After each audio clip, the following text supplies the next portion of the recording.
एक छोटे से गांव में रामू नाम का एक किसान रहता था। वह गरीब था, लेकिन उसकी मेहनत और ईमानदारी पूरे गांव में मशहूर थी। रामू के पास थोड़ी सी जमीन थी, जिस पर वह हर रोज मेहनत करके अपनी फसल उगाता था। उसका परिवार बड़ा था और उसके पास इतने साधन नहीं थे कि वह अपने परिवार की सभी जरूरतों को पूरा कर सके।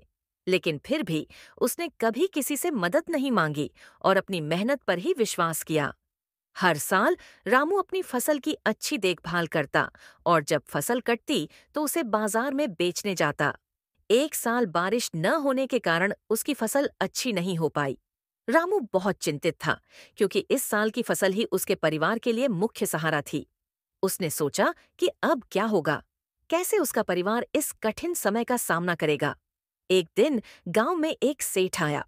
उसने रामू से उसकी जमीन खरीदने की पेशकश की। सेठ ने कहा, तुम्हारी जमीन अब उपजाऊ नहीं है। तुम इसे मुझे बेच दो और मैं तुम्हें अच्छा पैसा दूंगा। रामू ने सोचा कि अगर वह अपनी जमीन बेच देगा तो उसके पास भविष्य में खेती करने का साधन नहीं बचेगा।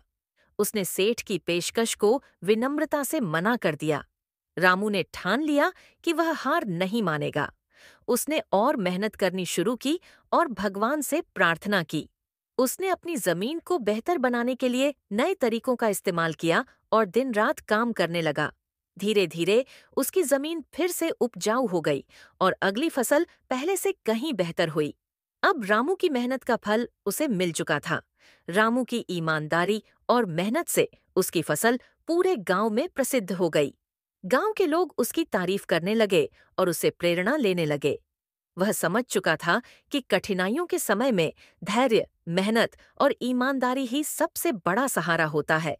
उसने कभी गलत रास्ता नहीं अपनाया और न ही किसी से ठगने का प्रयास किया। कुछ समय बाद रामू का परिवार समृद्ध हो गया। उसने गांव के अन्य किसानों की भी मदद की और उन्हें सिखाया कि कैसे कठिनाइयों का सामना करना चाहिए।